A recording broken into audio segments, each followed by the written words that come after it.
Tonight, we tell the story of Marco Polo. He was a man famous for his fantastic tales, so wild that his neighbors nicknamed him Il Milione, the million, believing him a spectacular liar. This is not just a tale of adventure. It is the story of a truth so large, the world was not yet ready to hear it. Our story begins in a prison. The year is 1298. In a dark Genoese cell, a Venetian prisoner of war named Marco Polo dictates his life story to a fellow inmate, a writer of adventure novels named Rustichello of Pisa. The stories that spill out are unbelievable. He speaks of a great sea of sand, where spirits call out to travelers in the night to lead them astray. He describes a palace so vast its roof is gilded in pure gold.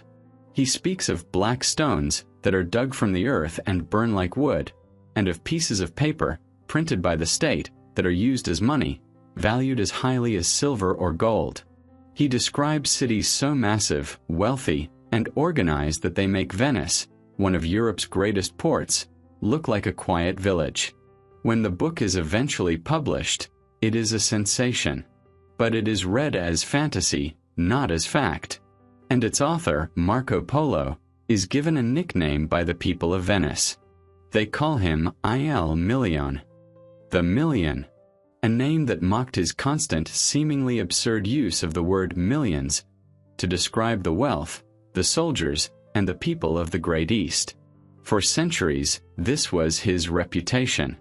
A brilliant, imaginative, and utterly magnificent liar. So, who was this man? Was he the greatest fraud of the Middle Ages? Or was he the most observant traveler in history? A man whose only misfortune was to see a reality so vast and advanced that his own world could only process it as a fairy tale. His story is not about discovering unknown lands.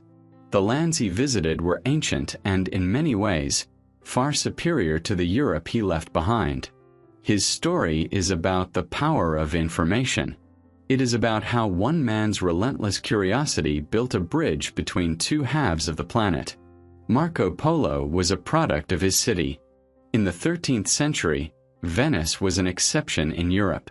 It was not a kingdom built on land, castles, and knights. It was an empire built on water, ships, and merchants. Venice was, in modern terms, a corporation disguised as a city. Its business was trade. Its religion was profit, and its most valuable asset was information. A Venetian merchant survived not by being the strongest, but by being the smartest. He had to know which port had a surplus of spice and which had a shortage. He had to speak multiple languages, understand complex cultures, and read the subtle psychology of a negotiation. A Venetian was trained from birth to observe. They were masters of risk, calculation, and data. Marco Polo was born into this world in 1254. He was a product of this calculating, adventurous city, but his childhood was defined by an absence. He was born into the respected Polo merchant family, but he had no father to raise him. Before Marco was born, his father, Niccolò, and his uncle, Maffio, had set out on a trading venture. It was an ambitious trip, but not an unusual one for the Polo family. They traveled to Constantinople, the gateway to the east, and then pushed further into the Black Sea region, trading jewels and other valuable goods. But war and political turmoil blocked their way home. Trapped and being true Venetians, they decided that if they could not go back, they would go forward. They pushed east, further than any European merchant had gone in memory. They crossed treacherous rivers, harsh deserts, and high mountains, traveling deeper and deeper into the vast, feared, and mysterious territory of the Mongol Empire. While they were gone, Marco was growing up in Venice. He did not receive a classical education in a quiet monastery, studying philosophy or Latin. His school was the crowded, noisy, chaotic docks of the Rialto market. His teachers were the sailors, the ship captains, and the foreign merchants from distant lands. He learned his mathematics not from an abstract book, but by calculating cargo manifests and currency exchanges. He learned his languages not from a tutor, but by listening to the mix of Greek, Arabic, and Slavic spoken in the alleys. He was trained to judge the quality of silk by its touch and the value of spices by their scent. He was, in effect, being trained for the single greatest act of observation in history. He was learning how to see. He grew up hearing only whispers and rumors of his lost father. Years passed. Marco became a teenager. He was strong, intelligent, and intensely curious, a true product of Venice. He likely assumed he would live his life as a merchant, sailing the familiar, safe routes of the Mediterranean Sea. He had no idea that his father and uncle were, at that very moment, standing in the court of the most powerful man on earth. They were honored guests of the great Khan, Kublai, the grandson of the legendary Genghis Khan. And they were about to return to Venice, carrying a mission from the emperor himself, a mission that would change young Marco's life and the world forever. In 1269, two men appeared in Venice. They were travel-worn, dressed in rough, foreign-looking clothes, and spoke Venetian with a thick, strange accent. They claimed to be Niccolò and Maffeo Polo. After 15 years, they had been presumed dead. For 15-year-old Marco, this was the first time he had ever seen his father. It was not a warm reunion from his vague childhood memories. This was a meeting with a stranger, a man whose skin was weathered by unknown suns and whose eyes had seen things the young Marco could not even imagine. And the stories these men told were even stranger than their appearance. At night, in the family home, Niccolò and Maffeo spoke of the man they had met, an emperor named Kublai Khan. They described his empire not as a savage wasteland, but as a land of staggering wealth, order, and power. They told of a vast organized postal system, great paved highways, and cities that dwarfed anything in Europe. They described an emperor who was not a barbarian, but a curious, intelligent, and pragmatic ruler. To the Venetians, this sounded like madness, another Il Milione story. But the brothers had proof. They were not just merchants. They were now ambassadors. Kublai Khan had given them a mission of incredible importance. The great Khan, a man who ruled over countless religions, Buddhists, Muslims, Nestorian Christians, was deeply curious about the world. He had been particularly impressed by the Polo's description of European life and Roman Christianity. He had sent Niccolò and Maffeo back with a message for the most powerful man in their world, the Pope. The request was simple yet enormous. Kublai Khan asked the Pope to send him 100 of Europe's wisest men, not just priests, but scholars, engineers, and artisans. He did not necessarily want to convert. He wanted to learn. He wanted his people to understand Western science, art, and theology. As a secondary request, he asked them to bring back oil from the lamp that burned over the Holy Sepulchre in Jerusalem, which he believed held great spiritual power. For Niccolò and Maffeo, this was a command from the emperor they served. For the Church, it was the greatest missionary opportunity in history, a chance to convert the ruler of the largest empire on earth. The brothers traveled to Rome, ready to fulfill their promise. But they hit an impossible obstacle. The Pope Clement IV had died, and the cardinals in Rome were locked in a bitter political dispute, unable to agree on a successor. The throne of St. Peter was empty. This wasn't a short delay. The indecision dragged on for months, and then for years. It would become the longest papal election in history, lasting nearly 3 years. For 2 of those years, Niccolò and Maffeo waited in Venice. Their grand world-changing mission was stuck in political limbo. But this delay was the most important period of Marco Polo's life. During this time, Niccolò finally got to know his son. He saw not a boy, but a young man with a mind forged in the Venetian markets. Marco was not like the quiet scholars. He was practical, sharp, and endlessly curious. He listened to his father's and uncle's stories not as fairy tales, but with the practical questions of a merchant. How fast do their messengers travel? What currency do they use? How are their bridges built? What taxes do they pay? Marco already had a gift for languages, picking up the dialects of the Venetian trade routes. He had a mind for numbers and a stunning capacity for remembering details. Niccolo, himself an adventurer, recognized the same spirit in his son. He saw someone who would not just survive the journey back to the Khan, but who would thrive. Finally, after 2 years of waiting, Niccolo could wait no longer. He had given his word to Kublai Khan that he would return. He could not fail the most powerful man in the world. If the church could not provide the 100 wise men, he would at least return with the holy oil from Jerusalem and the news of their efforts. He decided to leave. And then he made the single most important decision of the entire story. He decided to take his son with him. In 1271, the Polos set out from Venice. Niccolo, Maffeo, and 17-year-old Marco. This was not a trading venture. It was a diplomatic mission into the unknown, a journey of thousands of miles to the court of the Great Khan. They sailed first to Acre, a crusader port in the Holy Land. There, they met with a prominent church official, Teobaldo Visconti. They explained their mission and the impossible delay. Visconti, impressed by their story, gave them letters for the Khan, explaining the situation with the papacy. He then authorized them to travel to Jerusalem to collect the sacred oil. Just as they were preparing to leave, incredible news arrived. The cardinals in Rome had finally made a decision. They had chosen a new pope. And the man they had chosen was none other than Teobaldo Visconti himself. From a distance, the new pope, now Pope Gregory X, sent them his blessing. He could not spare 100 men, but he sent 2 friars with them, along with official letters and gifts for the Khan.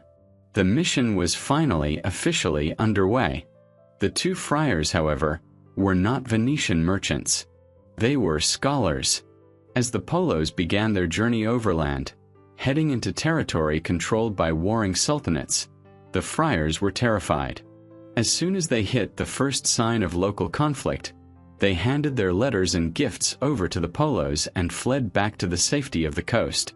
The grand mission to bring Christianity to the east was over before it had barely begun. The Polos, Niccolo, Maffeo, and young Marco were on their own.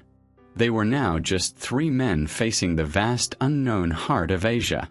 The journey that would define their lives and change the world's imagination had truly begun. From the relative safety of the port of Acre, the 3 Polos turned their faces to the east and stepped into the unknown. They were now alone, responsible for their own survival, carrying only the letters of a new pope and the oil from Jerusalem. This was Marco's true baptism into the world. The docks of Venice had been a school. This was the test. They joined a caravan, a moving city of merchants, guards, camels, and donkeys, inching its way across the ancient trade routes. This was not the Silk Road as we often imagine it, a single paved highway. It was a treacherous network of shifting, dangerous paths that snaked through mountains and deserts. The danger was immediate and constant. Bandits, known as robber knights or plunderers, haunted these routes. They lived in mountain strongholds and would sweep down on caravans that were too small or poorly defended. Marco, now a young man of 18 or 19, learned to sleep with one eye open. He learned to read the landscape not for its beauty, but for its threats. Every narrow pass, every shadowed valley, every distant plume of dust on the horizon was a potential sign of death. Their survival depended on the caravanserai. These were the vital arteries of the Silk Road. Imagine a large, fortified castle in the middle of a desert, a safe haven built a day's journey from the next. At dusk, the caravan's massive gates would open to let the travelers in, then be barred shut against the dangers of the night. Inside, it was a microcosm of the world.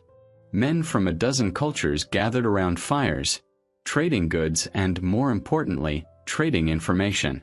They exchanged news of bandit movements, of which local rulers were safe and which were treacherous, and where to find the next reliable well. For Marco, these nights were his university. He sat, he listened, and he remembered. He absorbed the languages, the customs, and the political geography of this new world. The Polos traveled north and then east, through the mountains of Armenia and across the vast arid plateau of Persia, modern-day Iran. This region was part of the Mongol Empire, ruled by a branch of Kublai's family known as the Ilkhanate. But the Khan's control was often thin in the remote provinces. It was here that Marco's unique character, his relentless curiosity, began to show. He was not just a traveler. He was an anthropologist. While other merchants were purely focused on profit and loss, Marco was fascinated by the people. In cities like Yazd, he encountered a community of fire worshippers. These were the Zoroastrians, followers of one of the world's most ancient religions. Marco observed their customs with a clear, non-judgmental eye.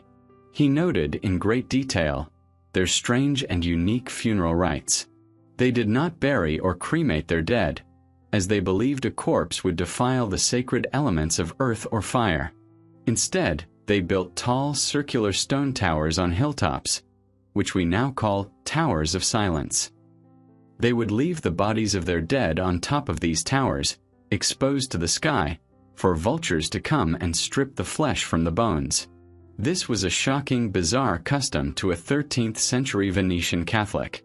Yet, in Marco's later writings, there is no condemnation. There is no horror. There is only observation. He simply recorded what he saw. This was the quality that would later make him so valuable to the great Khan. The family's goal was to reach the coast of the Persian Gulf, to the bustling port of Hormuz. Their plan was logical. The land journey was proving to be brutal, slow, and full of peril. The sea route was the faster, more direct way to China. They were Venetians, men of the sea. This part of the journey should have been easy. They arrived in Hormuz, a city of unbearable heat. Marco noted that in the summer, the people would flee the city and spend their days sitting in the nearby rivers, submerged up to their chins, to escape the scorching wind.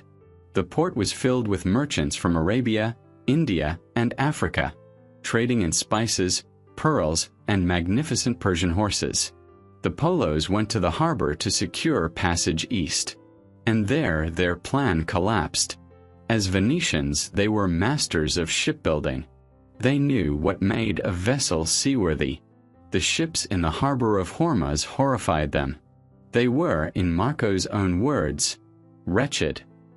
These local ships, known as dhows, were not built with iron nails, as European ships were. Instead, their wooden planks were sewn together, stitched like fabric, using tough rope made from the husks of coconuts. The wood itself was often not waterproofed with pitch. To the trained eyes of Niccolò, Maffeo, and Marco, these vessels were floating coffins. They were flimsy, fragile, and utterly incapable of surviving the violent storms and monsoons of the great Indian Ocean. To sail on one of these ships was not a risk. It was suicide. This was the most critical decision of their entire journey. They stood at a crossroads. Before them lay the sea, the fast and logical route, but it promised almost certain death. Behind them lay the land, a route of unknown length, filled with deserts, mountains, and bandits, a path so difficult that no European had ever recorded its full extent. They chose the land. They chose the harder, longer, and more grueling path because their practical Venetian minds calculated it as the safer bet. It was a decision that would seal their fate and lead them into the very heart of the unknown. They turned their backs to the sea and headed northeast, traveling back inland. They moved into the wild, lawless territories of what is now Afghanistan. They were heading for a land of legends, a place from which the world's finest lapis lazuli was mined. And beyond that, They were heading towards a barrier of mountains so vast and so high, it was known to the locals by a simple, terrifying name, the Roof of the World. The decision at Hormuz to abandon the sea route was a fateful one. It sent the Polos into some of the most remote and formidable landscapes on Earth. They traveled northeast, back into the arid deserts and valleys of Persia, moving towards the lands we now know as Afghanistan. This region, Badakhshan, was famous for two things. First, it was the only place in the ancient world where the finest lapis lazuli, the deep blue, gold-flecked stone more valuable than gold itself, was mined. Second, it was known for its magnificent horses, bred for strength and endurance. But the journey took its toll. Marco, now in his early 20s, fell gravely ill. We don't know the exact nature of his sickness. Perhaps malaria or another fever contracted in the low-lying, hot regions. He was forced to spend nearly a year in the mountains of Badakhshan, slowly recovering his strength. This long delay was not wasted. It allowed him to learn the local languages, to understand the customs, and to absorb the region's geography. He was becoming more than just a Venetian.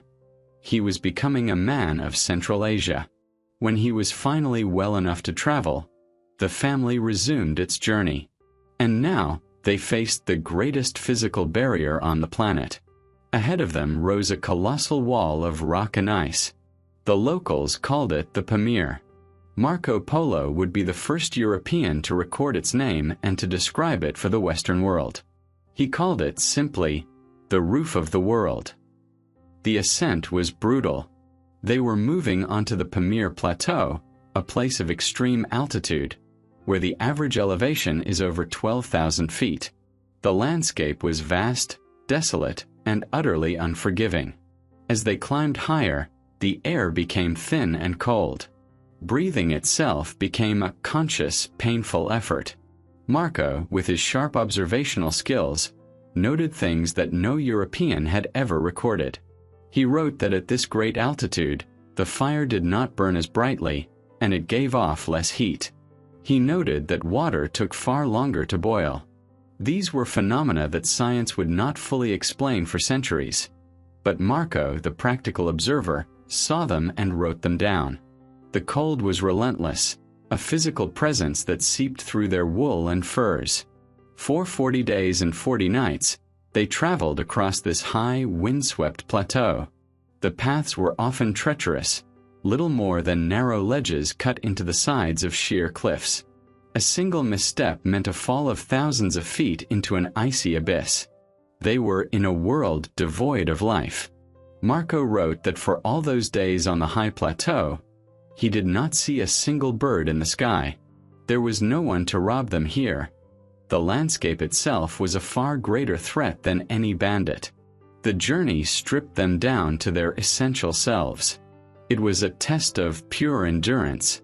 And it was here, in this extreme environment, that Marco made one of his most famous zoological observations. He saw great herds of wild sheep, far larger than any he had ever seen in Italy. These sheep had enormous, magnificent horns, curling in great spirals, some measuring 6 feet in length. He noted that the local shepherds used these massive hollowed-out horns as soup bowls, or piled them high to build fences to corral their flocks. He was describing an animal unknown to the West. Today, this subspecies of mountain sheep is known by the name given to it by the first European to see it: Ovis ammonpolii, the Marco Polo sheep. Surviving the Pamir was a profound transformation. When they finally began the long, treacherous descent down the eastern side of the mountains, they were not the same men who had climbed up. They had crossed the great barrier that separated the Middle East from the Far East. They had survived the Roof of the World. Below them lay a new landscape, the vast, forbidding expanse of the Taklamakan Desert. But more importantly, they had entered a new political reality. They were now in the territory under the direct control of Kublai Khan. And almost immediately they noticed the difference. The ever-present threat of bandits, which had haunted them for over 2 years, simply vanished. The routes, while still difficult, were maintained. They found guard posts and relay stations at regular intervals. This was the effect of the Pax Mongolica, the Mongol peace. This peace was not gentle. It was an order imposed by fear. The Mongols ruled with absolute brutal efficiency. Their logic was simple. Trade routes brought taxes, and bandits interrupted taxes. Therefore, bandits were to be eliminated without mercy. The law was simple. If a section of the road was unsafe, the local governor was often executed. As a result, Marco would later write with astonishment that a traveler could journey from one end of the Khan's empire to the other with a gold ingot in his hand, and never be molested. The Polos were now under the protection of this vast, efficient, and ruthless imperial machine. They were finally, after 3 long and perilous years, approaching the heart of the Mongol world. The Mongol peace had made the routes safe from men, but it could not protect the Polos from the land itself. They now faced the Taklamakan Desert, one of the most hostile environments on the planet. Its name, in local legend, meant, "You go in, but you do not come out." It was a vast ocean of shifting sand dunes, a place of extreme heat by day and bitter cold by night. The journey was a slow, agonizing crawl from one small oasis to the next. Sometimes a well they had been counting on would be dry, forcing them into a desperate parched march. But the worst part was not physical. It was psychological.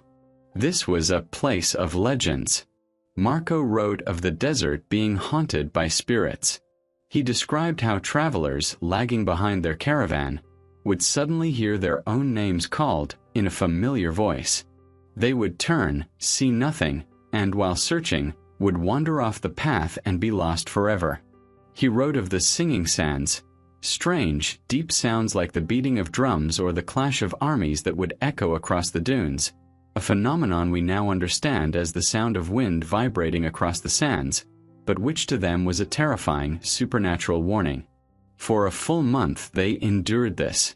After the Taklamakan, they crossed the vast stony expanse of the Gobi Desert. The sheer scale of Asia was unfolding before them. Months turned into years. During this part of the journey, they saw the full power of the Mongol system. They encountered the Yam. This was the imperial postal system, the nervous system of the empire. It was, in effect, a 13th century pony express, but on a colossal scale. At intervals of every 25 to 30 miles, there was a large, well-funded relay station. Each station was staffed, provisioned, and held a stable of over 300 fresh, strong horses, ready to go at a moment's notice. A royal messenger carrying the Khan's seal could ride at a full gallop, arrive at a station, leap onto a fresh horse, and continue without ever stopping to rest. In this way, a message could travel 300 miles in a single day, a speed that was unthinkable in Europe. It was this system that held the largest empire in history together. The Polos, as official guests, were now benefiting from this system. They were given safe passage, food, and mounts. Their journey was still hard, but it was no longer a desperate gamble for survival. It was an organized procession. And now the Yam system was carrying news ahead of them. The 2 brothers and the young man who had left the Khan's court so many years before were finally returning. In the early summer of 1275, after 3.5 years of continuous travel since leaving Venice, they arrived. Marco Polo was now 21 years old. He had been 17 when he left. His entire youth had been spent on this single journey. Their destination was not the capital city, but the Khan's magnificent summer palace, Xanadu, which would become legendary in the West as Xanadu. After years of traversing brown deserts and gray mountains, the sight was breathtaking. It was not a city, but a vast walled park. Inside a 16-mile perimeter of marble walls, Kublai Khan had built a paradise. There were lush meadows, cool rivers, and thick forests. Herds of deer and gazelle roamed freely. And in the center of this park stood the palace itself. It was an enormous structure made of marble and gilded stone. But Marco noted with fascination that there was a second palace, a portable one. It was a massive ornate pavilion made of split bamboo, lined with gold thread and painted with dragons. It was designed to be easily taken apart and moved wherever the Khan wished to hunt. It was a spectacular symbol of the Mongols' nomadic roots, combined with their new imperial wealth. An honor guard rode out to meet them, bearing the banners of the Khan. The yam had done its work. They were expected. The three Venetians, dirty, weathered, and exhausted, were taken from their horses, bathed and dressed in fine silk robes. They were then led into the great audience hall. It was immense, the roof soaring high above, supported by massive lacquered columns. The hall was filled with hundreds of the Khan's barons, Mongol generals, Persian advisors, Chinese administrators, and ambassadors from distant lands. An awed silence filled the room. At the far end, seated on a raised throne, was the man they had traveled across the world to see, Kublai Khan. He was 60 years old, the grandson of Genghis Khan, and the most powerful man on earth. He was not a wild-eyed barbarian. He was a large, imposing man with a calm, intelligent, and curious face. He watched them approach. Following protocol, Niccolo, Maffeo, and Marco fell to their knees and prostrated themselves, touching their foreheads to the floor. Kublai motioned for them to rise. He recognized the two brothers immediately, and a rare smile crossed his face. He welcomed them and, through an interpreter, began to ask questions. Had they been well? How was their journey? Niccolo and Maffeo stepped forward. They presented the official letters from the new Pope Gregory X, and they presented the small sacred vial of oil from the Holy Sepulchre in Jerusalem. They explained the long 3-year delay in Rome, and their failure to bring the 100 wise men he had requested. The Khan listened patiently. He showed no anger at the failure of the mission. Instead, he expressed his great pleasure. He was not angry about the missing priests. He was delighted that the Polos had kept their promise. They had returned, proving their loyalty. He praised their incredible endurance and tenacity. He ordered a great feast to be held in their honor. Then, his eyes fell on the young man standing behind his father and uncle, a man with bright, intensely observant eyes, who had not spoken but who had missed nothing. "And who is this man?" the great Khan asked. Niccolo Polo bowed again. "He is your servant," he replied, "and my son." Kublai Khan looked at the 21-year-old Marco. He saw a man who was clearly Venetian, yet who had endured the journey of a Mongol. He saw intelligence and strength.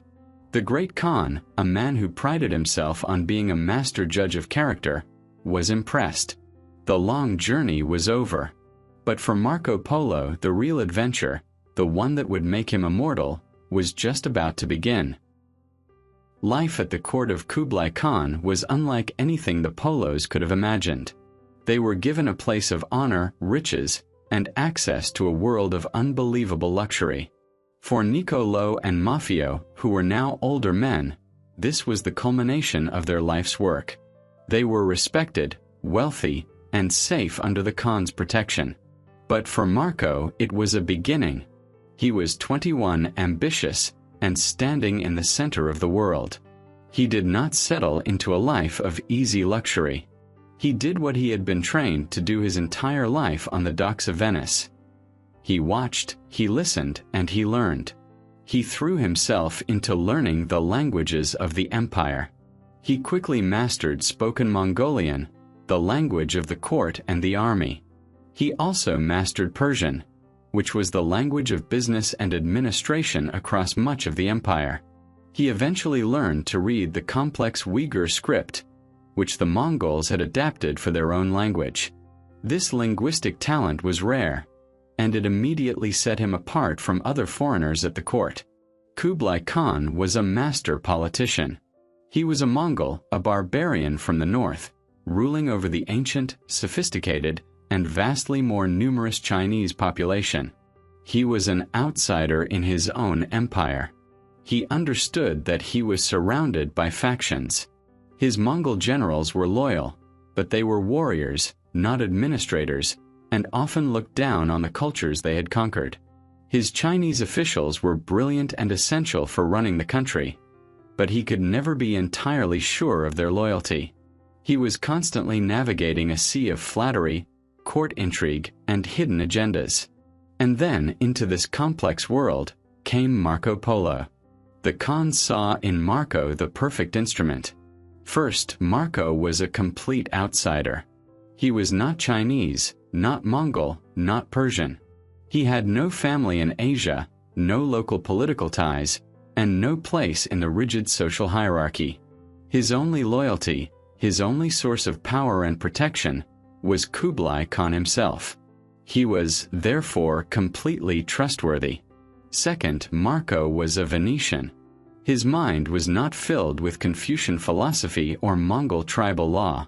His mind was that of a merchant. He was practical. He was trained to observe the details that mattered to a ruler. When Kublai sent an agent to a province, he didn't want to hear poetic descriptions of the mountains. He wanted to know, what are the crops? How much salt is produced? How are the taxes being collected? What is the local currency? Are the bridges and roads in good repair? Are the people restless? This was exactly how a Venetian merchant's mind worked. Marco saw the world in terms of trade, infrastructure, and practical reality. Kublai decided to test the young man. He sent Marco on his first official mission, not a grand embassy, but a long-distance inspection tour. He was sent to a province far to the southwest, a wild and recently conquered land called Yunnan. It was a journey that would take 6 months, traveling through regions filled with jungles, strange wildlife, and people who had only recently seen a Mongol soldier. Months later, Marco returned to the court. He stood before the great Khan to give his report. This was the moment that sealed his career. Any other official, Chinese or Mongol, would have given a dry, formal report. Sire, the tax revenues are stable. The local governor sends his respects. Marco did that. He delivered all the economic and military data the Khan required. But then he did something else. He started to talk. He told the Khan stories. He described, with the vivid detail of a born storyteller, the strange and marvelous things he had seen. He described the people of Yunnan and their customs, how they used cowrie shells from the sea as their local money, and how they ate their rice. He described the massive serpents, crocodiles, that lived in the rivers. He recounted the methods they used to make salt from salt wells. He described the local religious practices and the landscape. Kublai Khan was fascinated. The emperor was now an old man, and his vast empire was, for him, a collection of maps and dry reports from governors he barely trusted. Through Marco's eyes, the empire came alive. This young Venetian was not just a data collector. He was a window onto the world. He allowed the aging Khan to travel from his throne, to see the faces of his distant subjects, and to understand the reality of his own domain. Kublai was delighted. He had found his perfect agent. From that moment on, Marco became the Khan's personal envoy. He was sent on mission after mission to every corner of the empire. He traveled to the plains of Burma. He went to the borders of Tibet.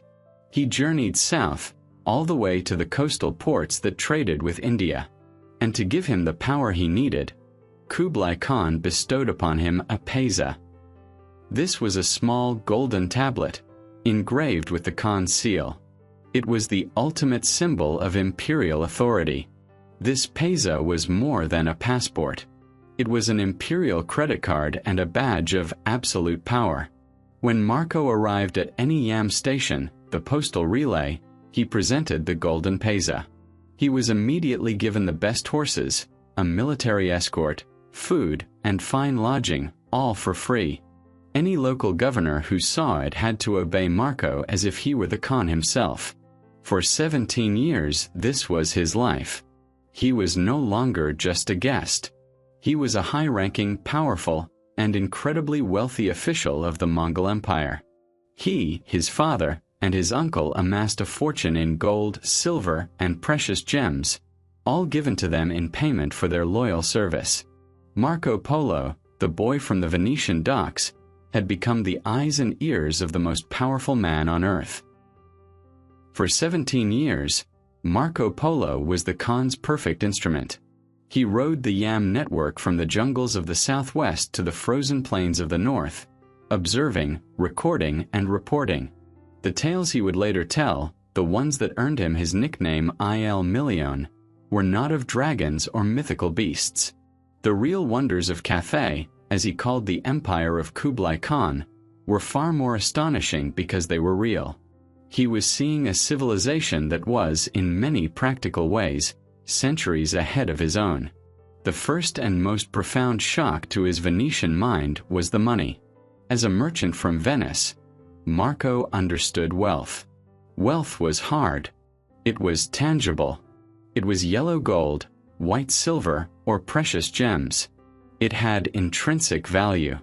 To make a large purchase, you needed a heavy purse, or a chest, or a mule to carry the payment. In Cathay, the great Khan had invented a different kind of wealth. Marco described it with a sense of pure alchemy.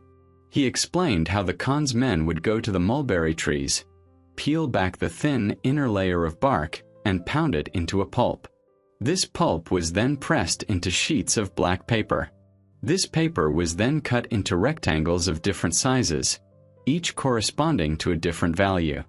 And then, most importantly, an official would stamp each piece of paper with the great Khan's vermilion seal. And just like that, a worthless piece of tree bark became as valuable as a coin of pure gold. This was not just a strange local custom. This was the only legal currency in the entire empire. Marco noted with amazement that this paper money was used for every transaction, from buying a loaf of bread to purchasing a shipment of pearls. Furthermore, no one could refuse to accept it. To refuse the Khan's paper money was to refuse the Khan himself, an offense punishable by death. This was a concept his European countrymen could not grasp. It was wealth based not on material, but on authority. It was a fiat currency, a system built on absolute trust in the power of the state. Marco also noted how sophisticated the system was. If a bill became torn or worn out from use, the owner could take it to the imperial mint.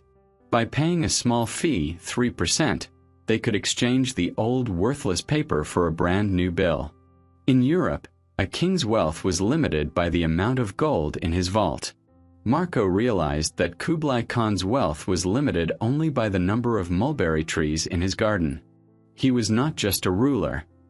He was an alchemist who had truly learned how to turn nothing into gold. This was a marvel of economics. But he found another marvel, this one of technology, that was just as revolutionary. In his travels through the northern provinces, Marco saw the local people go to the mountains and dig. They were not digging for gold or silver. They were digging for black stones. He watched as they brought these stones home, broke them into pieces, and set them on fire. To his astonishment, the stones burned. They burned like wood, but better than wood. He noted that the black stones held their heat all night long, and that the fire they produced was far hotter than any wood fire. This, too, was a concept that was foreign to him. Europe ran on wood. It was the only fuel. Entire forests had been cut down to heat homes and forge steel. Wood was becoming scarce and expensive. But here in Cathay, millions of people were using a cheap, abundant, and powerful new source of energy. Marco noted that the entire city of Cambaluc, the capital, had no need for wood. Every home, and even the massive public bathhouses, were heated by these black stones that burn. He was witnessing the world's first large-scale use of fossil fuel. He was seeing the energy that would one day power the Industrial Revolution, being used as a common convenience in the 13th century. His Venetian mind was also, above all, a rational one. He was not prone to the superstitions of his day. One of the great legends in Europe was of a magical material called salamander wool. It was said to be the wool of the mythical salamander, an animal that lived in fire. The cloth woven from it, therefore, could not be burned. Marco Polo heard of this material at the Khan's court, and he did what a merchant does. He investigated. He didn't look for a magic lizard. He followed the supply chain. He traveled to a mining district in a province he called Chinchentalas. There he found the source. It was not an animal at all. He described, with perfect accuracy, how men would dig a certain mineral fiber from the earth. He explained that this was not wool, but a long, silky fiber found within the rock. The men would crush the rock, extract these fibers, and then spin them into thread. This thread was then woven into cloth. He wrote that the cloth was indeed unburnable. He noted that when a napkin or tablecloth made of this material became dirty, they would simply throw it into a fire. The dirt and stains would be burned away, and the cloth would come out perfectly white, without a single thread being singed. He had debunked a European myth. What he was describing, of course, was asbestos. He had replaced a legend with a factual mineralogical report. These were the true wonders of Cathay. Not dragons, not griffins, but paper money, coal, and industrial minerals. He was seeing a future that Europe would not know for another 300 years. And for 17 years he, his father, and his uncle lived in the center of this incredible world. They grew rich, respected, and powerful. But this advanced, wealthy world was also a prison. A gilded, golden cage. And they were about to realize they were trapped inside. 17 years is a lifetime. Marco Polo had arrived as a young man of 21. He was now 38. His father, Niccolò, and his uncle, Maffeo, were old men. They were, by any measure, spectacularly successful. They had palaces, servants, and a fortune in gold and jewels given to them by the Khan. But they were Venetians. Their home was thousands of miles away. And as the years passed, a deep and terrifying realization set in. They were trapped. Their wealth, their status, their very lives depended on the protection of one single man, Kublai Khan. And the Khan was now old. He was in his late 70s, suffering from gout and ill health. His death was not a distant possibility. It was imminent. The Polos were masters of Venetian politics. They knew how to read the winds of power. They saw the Khan's sons and generals jockeying for position, preparing for the inevitable struggle that would follow his death. And they knew exactly what would happen to them. They were the foreign favorites, the outsiders who had been given immense power and wealth by the old ruler. The moment the Khan died, they would be seen as spies. Their rivals at court, who were jealous of their influence, would turn on them. A new, insecure emperor would not trust them. Their fortune would be confiscated, and their lives would be forfeit. They were golden prisoners. They had to leave. They went to the great Khan and formally petitioned for leave to return to their homeland. They thanked him for his decades of generosity and explained their desire to see their families and their home one last time before they died. Kublai Khan refused. His refusal was not cruel. In his own way, it was affectionate. He had grown genuinely fond of the three Venetians, especially Marco. He valued their loyalty, and after so many years, he had come to rely on Marco's reports and his company. He had given them everything. Why would they ever want to leave? He would not let them go. This was a disaster. The Khan's affection had sealed their cage. They were trapped, and now they had revealed their desire to flee, making their position even more precarious. They returned to their palaces, rich beyond measure, and utterly powerless. They waited, desperate for a way out. And then fate provided one. A high-level delegation arrived at the court of Kublai. They had traveled from Persia, the part of the Mongol Empire ruled by the Ilkhanate. The ruler of Persia, a man named Arghun Khan, who was Kublai's great-nephew, had a problem. His favorite wife, a Mongol princess, had died. On her deathbed, she had made him promise that he would only take a new wife from her own specific tribe, back in the Mongol heartland. True to his word, Arghun had sent 3 of his most trusted nobles on the long overland journey to Kublai Khan's court, requesting a suitable bride. Kublai, ever the statesman, agreed. He selected a beautiful 17-year-old princess from the correct tribe, a young woman named Kokachin. He loaded her with a magnificent dowry and prepared her for the journey to Persia, where she would become Arghun's queen. The 3 Persian ambassadors, along with the princess and their attendants, set off on the same overland route the Polos had once taken. But they failed. The Pax Mongolica, that had been so strong when the Polos arrived, was beginning to fray. Local wars had broken out between different branches of the Mongol family. The land route to Persia was now a war zone. After months of trying, the delegation returned to Kublai's court, defeated. It was simply too dangerous to transport a princess by land. There was only one other option: the sea. A long 2-year voyage from the ports of southern China, across the Indian Ocean, to the Persian Gulf. This was the Polos' chance. The Persian ambassadors were horsemen from the steppes. They knew nothing of the sea. They were terrified of it. But they knew who at the court did understand the sea: the 3 Venetians.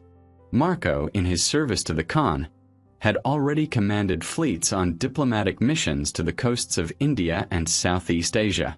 He was a known and proven navigator. The desperate Persian ambassadors went to Kublai Khan with a formal request. They begged him to allow the 3 experienced Venetians, masters of the sea, to guide them. They needed the Polos to take charge of the fleet that would carry the princess safely to Persia. Niccolo, Maffeo, and Marco immediately joined the request. This was their masterstroke. They were not asking to leave for their own sake. They were asking to perform one last great service for the Khan's own family. They would be the guardians of Princess Kokachin, ensuring her safe arrival and sealing the alliance between the 2 halves of the empire. Kublai Khan was cornered. He was deeply reluctant. He did not want to lose his favorite servants, his eyes and ears. But he could not refuse a request that guaranteed the safety of his own kinswoman. The honor of his lineage and the stability of the empire were at stake. Finally, and with great sadness, he agreed. He gave the Polos permission to leave. The Khan summoned them for a final audience. He made them promise that, after their mission, they would one day return to him, a promise all of them likely knew they would not keep. He showered them with gifts of rubies and other precious gems, a fortune even on top of the one they had already made. And he gave them his ultimate protection: 2 golden pases, imperial tablets of safe conduct. These tablets ordered every governor, king, and official in his vast domain to provide the Polos with food, lodging, and escorts on their journey, all the way to the sea. After 17 years, they had their exit. It was their last, most dangerous mission. They were to command a fleet of 14 great ships, carrying a princess, a royal dowry, and over 600 courtiers and sailors on a 2-year journey across the most treacherous seas in the world. In 1292, a magnificent fleet of 14 great junks departed from the southern port of Zayton. These were not the flimsy, stitched-together boats the Polos had rejected in Hormuz. These were the crown jewels of the Khan's navy. Massive 4-masted ships with watertight compartments and crews of hundreds. On board was the 17-year-old Princess Kokachin, her massive dowry, the Persian ambassadors, and over 600 courtiers and sailors. And in command of this vast armada were the 3 Venetians: Niccolo, Maffeo, and Marco Polo. The journey was supposed to be the safer route. It proved to be a 2-year nightmare. What they had gained in safety from bandits, they lost to the horrors of the sea. Their first enemy was disease. The ships were crowded. The voyage was long. Fresh water was scarce, and food supplies were monotonous. In the crushing tropical heat of the South China Sea, sickness spread like fire. Scurvy, dysentery, and malaria tore through the crews and the courtiers. The second enemy was the ocean itself. They sailed into the path of violent typhoons, storms so powerful they tossed the massive junks like toys. Marco describes storms that lasted for days, where the sky was black and the waves were mountains high, threatening to swallow the fleet whole. The voyage became a slow, floating funeral procession. Of the 600 passengers who left China, only a handful would survive. But even in the midst of this misery, Marco Polo's defining characteristic, his relentless, insatiable curiosity, did not dim. For him, this was not just a journey home. It was a final grand tour of the world's wonders. The fleet stopped for months at a time, first in Kampa, what we now call Vietnam. Marco went ashore and, as always, he observed. He documented the culture, the trade, and the use of royal war elephants in battle. Their longest and most difficult stop was on the island of Sumatra, in modern-day Indonesia. They were stranded there for 5 months, waiting for the monsoon winds to change direction. Marco, ever the practical commander, had his men build a fortified stockade on the beach to protect them from what he described as the island's savage, man-eating tribes. And it was here, on Sumatra, that he encountered one of his most famous monsters. For centuries, Europeans had believed in the legend of the unicorn, a pure white, horse-like creature with a single magical horn. On Sumatra, Marco Polo saw one. Or at least, he thought he did. But his description, which later shocked his European readers, was brutally honest. He wrote that these unicorns were not the beautiful creatures of legend. They were, he said, very ugly brutes to look at. He described them as having the feet of an elephant and hair like a buffalo. He noted they had a single large black horn in the middle of their forehead and a head like a wild boar's.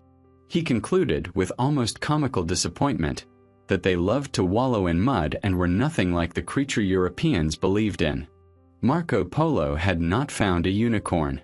He had provided the West with its first clear, detailed description of a Sumatran rhinoceros. From Sumatra, the fleet sailed west, crossing the Bay of Bengal to Ceylon, modern-day Sri Lanka. There, he documented the island's immense wealth in gems, describing the king's prize, a ruby the size of a man's arm, flawless and glowing as if with fire. Finally, they reached the coast of India. Marco's observations of India were some of the most astute in his entire book. He described the caste system, the Hindu reverence for the cow, and the pearl divers of the Malabar coast. He was fascinated by the yogis, the Hindu ascetics, whom he described with astonishment. He wrote that these men lived to be 150 years old, ate almost nothing, and spent their lives in extreme penance, all in the service of their god. His journey through India showed, once again, his unique, non-judgmental mind. He described the culture, the gods, and the customs not as a heathen abomination, as a 13th century friar would have, but with the detached, curious eye of an anthropologist. After nearly 2 full years at sea, the fleet, battered, depleted, and carrying more dead than living, finally limped into the Persian port of Hormuz. It was the same port they had abandoned years earlier. Of the 14 ships that had left China, only a few remained. Of the over 600 passengers, Marco's figures are grim. He implies that only 18 survived the journey. But they had succeeded. The 3 Polos, Niccolò, Maffeo, and Marco, were all miraculously among the living. And the Princess Kokachin, who had begun the journey as a 17-year-old girl, had survived. She was now a 19-year-old woman who had endured a 2-year voyage from hell. Their mission, however, was not quite over. When they arrived, they were met with more political chaos. Their original sponsor, Arghun Khan, had died while they were at sea. The man who had sent for the princess was gone. The kingdom was in the hands of a regent. The princess, her duty absolute, was dutifully handed over to Arghun's son, Ghazan, who would soon become the new ruler. Princess Kokachin, who had clearly grown close to the Polos as her guardians, wept as she bid them farewell. The Polos had delivered their charge. Their service to the great Khan was finally truly at an end. They had survived 17 years in a gilded cage and 2 years on a deadly sea. They were free. They were impossibly wealthy. And for the first time in 24 years, the road to Venice was open. The Polos were finally free, but they were still in Persia. The new ruler, Ghazan Khan, who had married Princess Kokachin, treated them with great honor. He provided them with supplies and a military escort for the next leg of their journey. From Hormuz, they traveled overland once more, north through Persia and towards the Black Sea. This land was now familiar to them. They were no longer naive travelers. They were seasoned veterans of the Asian continent. They reached the port of Trebizond on the Black Sea, a city controlled by Venetian and Genoese merchants. Here they were back in their element. They boarded a ship. They sailed through the Bosphorus, past the great city of Constantinople, which their Venetian ancestors had famously sacked decades earlier, and into the Mediterranean. In the year 1295, a ship sailed into the Venetian lagoon. On its deck stood 3 men. Marco was 41 years old. Niccolo and Maffeo were in their late 60s or early 70s.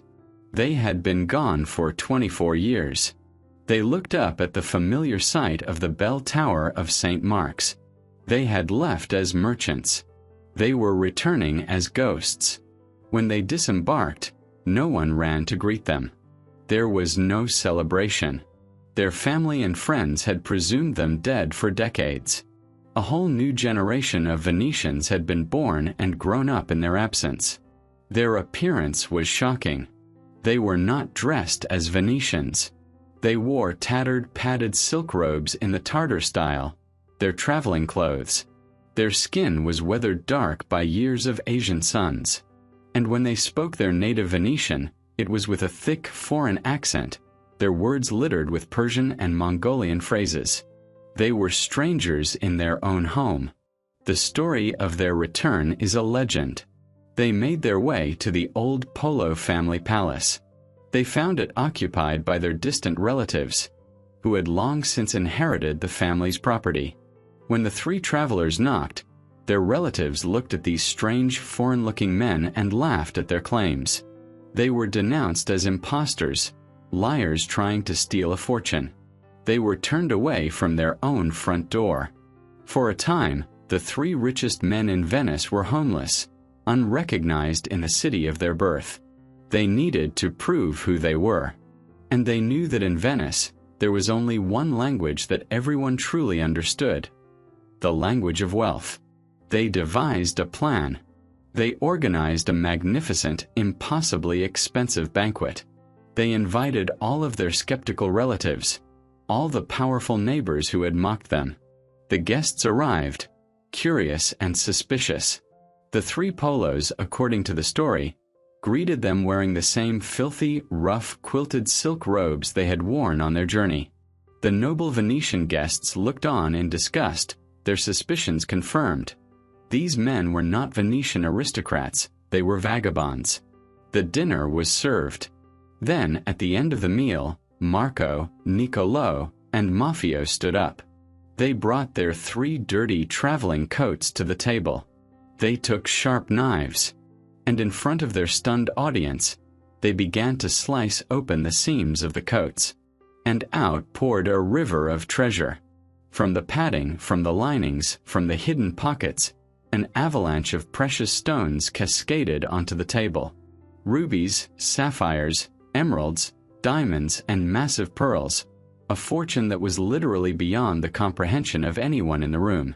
This was the wealth of an empire, the payment of the Great Khan, which they had sewn into their own clothes to smuggle it across the world. The room fell silent. All doubt vanished in an instant. No impostor could possess such a king's ransom. These were not just the Polos. They were the most fabulously wealthy men in all of Italy. They were immediately recognized, embraced, and celebrated. They were given back their home. They were the sensations of Venice. The Polos settled back into Venetian life. But while his father and uncle were content to live as wealthy, retired merchants, Marco was different. He couldn't stop talking. He was a local celebrity, and everyone wanted to hear his stories. But when he told the truth, it sounded like fantasy. He would tell his neighbors about a city, Kublai, that had 12,000 stone bridges. He would talk about the Khan's palace and his 5,000 elephants. He would describe the New Year's festival, where the Khan received 100,000 white horses as gifts. He was not lying. He was simply describing the scale of an empire so vast that the small, intimate world of Venice could not process the numbers. His listeners would smile and laugh. "Oh, Marco," they would say, "that's another one of your millions." And so, his old prison nickname returned. He became Il Milione, Marco of the Millions. He was respected for his undeniable wealth, but he was seen as a magnificent storyteller, a man whose travels had clearly driven him a little mad. For 3 years he lived this life, a rich, eccentric celebrity. His great adventure was over. He had survived the roof of the world, the court of the Khan, and the terrors of the Indian Ocean. He was home. But fate had one last crucial twist for him. His story was not yet complete. The adventure that would secure his immortality was not his journey to China, but his journey back to a prison cell. In 1298, 3 years after his return, the great rivalry between Venice and Genoa finally erupted into open war. These were the two superpowers of the Mediterranean, and they were fighting for total control of the sea routes. Marco Polo, now a wealthy and patriotic citizen, did his duty. He funded and personally commanded a Venetian war galley, joining the fleet that sailed out to meet the Genoese. The two navies clashed at the Battle of Curzola. It was a complete and total disaster for Venice. The Genoese fleet outmaneuvered the Venetians, sinking most of their ships. Thousands were killed, and nearly 7,000 Venetians were captured. Among them was the galley commander, Marco Polo. The man who had been the guest of an emperor, who had ruled cities and traveled as a prince, was now in chains. He was taken to Genoa and thrown into a dark, overcrowded prison. This twist of fate should have been the tragic end of his story. A forgotten hero, dying in an enemy jail. Instead, it was the single most important event of his life. Without this capture, his stories would have died with him, dismissed as the ramblings of an old eccentric. In that grim prison, filled with hundreds of his captured countrymen, Marco began to do what he always did. He talked. To pass the endless, monotonous hours, he told his stories. He transported his fellow prisoners out of their cell, taking them over the roof of the world, into the court of the Great Khan, and through the Spice Islands of the Indian Ocean. Most of his listeners were simple sailors and soldiers. But one prisoner was not. In that same cell, by a stroke of pure chance, was a man named Rustichello of Pisa. Rustichello was not a merchant or a sailor. He was a professional writer. Specifically, he was a well-known author of romances.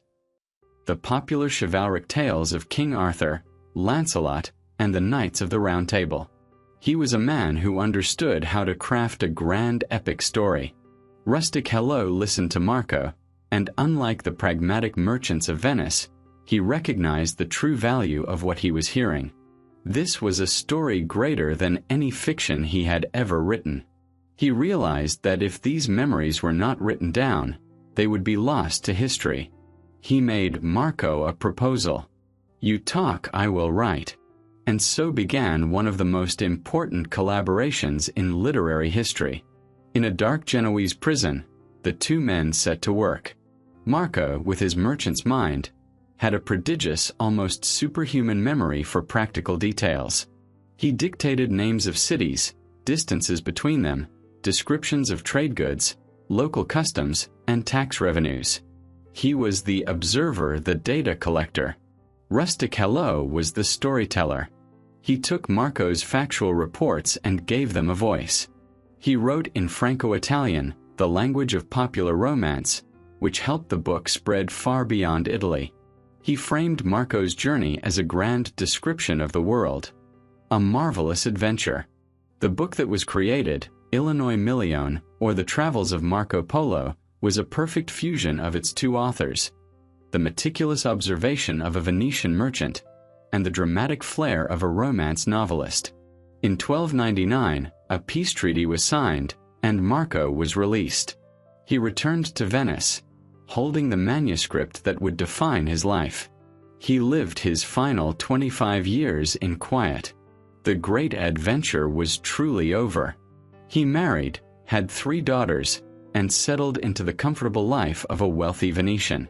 He never left his city again. But his book took on a life of its own. Before the printing press, it was copied by hand, translated into dozens of languages, and became a medieval bestseller. Most read it as pure fantasy, but a very select few, read it differently. Mapmakers and geographers read it and, for the first time, began to sketch the true shape of Asia. They added names to their blank spaces: Cathay, Cipango, Zayton. The book began to redraw the map of the known world. As Marco lay on his deathbed in 1324, he was 70 years old. His family and a priest gathered around him. They begged him, for the sake of his immortal soul, to finally confess. They asked him to admit that his book was filled with lies and exaggerations. Marco's final words would become his testament. He reportedly looked at them and said, "I have not told half of what I saw." He died, still seen by most as a great liar. But his book, the product of that prison cell, was a seed. It planted an idea in the mind of Europe. The idea that the world was far larger, far richer, and far more complex than they had ever dreamed. And, crucially, that the riches of the East could be reached. For the next century, his book was a spark.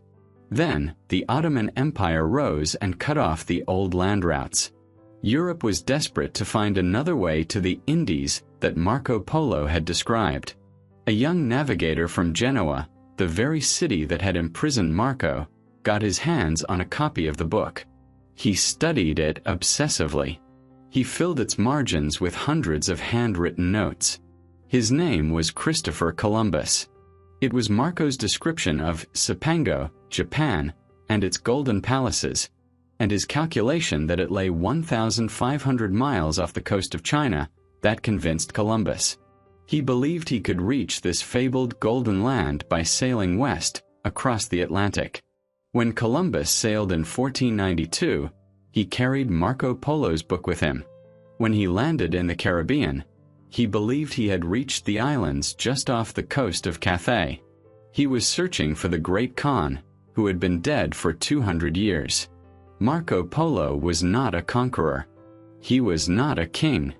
He was a merchant with a fantastic memory. But the story he told, dictated in a prison cell, set in motion the forces that would end the Middle Ages. His book was the map that launched the Age of Discovery, and in doing so connected the two halves of the world forever.